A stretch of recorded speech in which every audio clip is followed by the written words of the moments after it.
Bonjour à tous, je fais une petite vidéo pour vous expliquer la notion de vitesse, notion que vous avez déjà vue en sciences, mais je vous fais un petit refresh.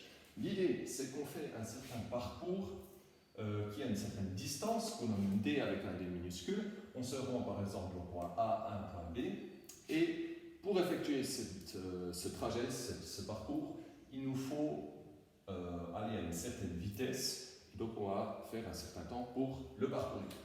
Pour ceci, on a une formule que vous connaissez donc grâce aux sciences, qui est la suivante. On nous dit que la vitesse, c'est égal à la distance qu'on a parcourue divisée par le temps qu'il nous a fallu pour le parcourir.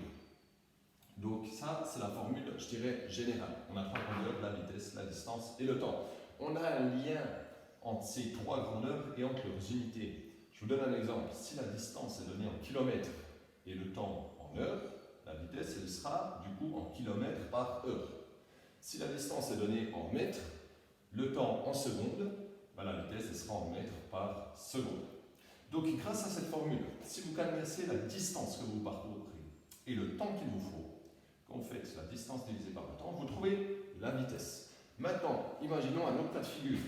On est dans une situation où on sait à quelle vitesse on va, on sait combien de temps on a mis pour faire le parcours, mais on ne sait pas c'était quoi la distance du parcours. Donc pour trouver cette distance, je pars de ma formule générale, je la réécris ici, et je vais faire une petite équation que je vais transformer. Donc je suis dans mon deuxième cas de figure. Moi, ce que je veux trouver cette fois, donc c'est ceci, c'est la distance que j'ai dû parcourir. Donc je dois isoler D dans cette équation. Donc je vais faire une équation comme on a déjà vu ensemble. Pour ceci, première étape, ce que je fais, c'est que je me débarrasse des fractions, donc je multiplie par T. Comme ça, ici, j'ai plus de fractions, il ne reste plus que D. Par contre, l'opération, je la fais aussi à gauche. Ici, je devrais faire la vitesse fois le temps. Et là, j'ai trouvé une nouvelle formule qui me dit que pour calculer la distance, je dois faire la vitesse fois le temps. Je vais la réécrire ici, dans l'autre sens.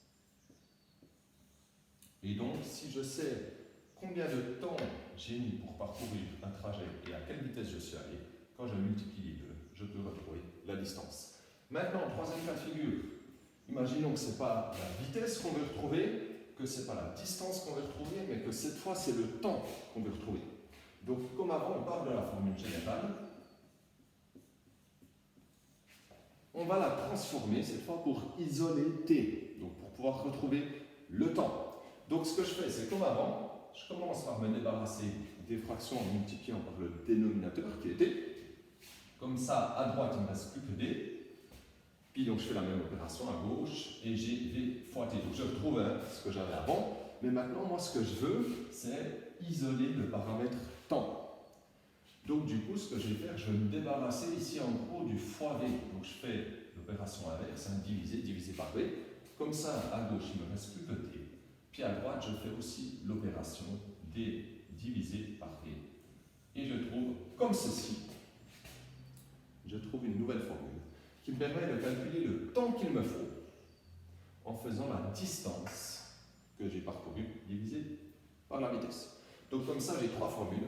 Celle-ci, c'est si je veux calculer la vitesse en connaissant la distance et le temps. Celle-ci, si je veux calculer la distance en connaissant la vitesse et le temps. Et celle-ci, si je veux calculer le temps en connaissant la distance et la vitesse. Bon courage pour ces exercices.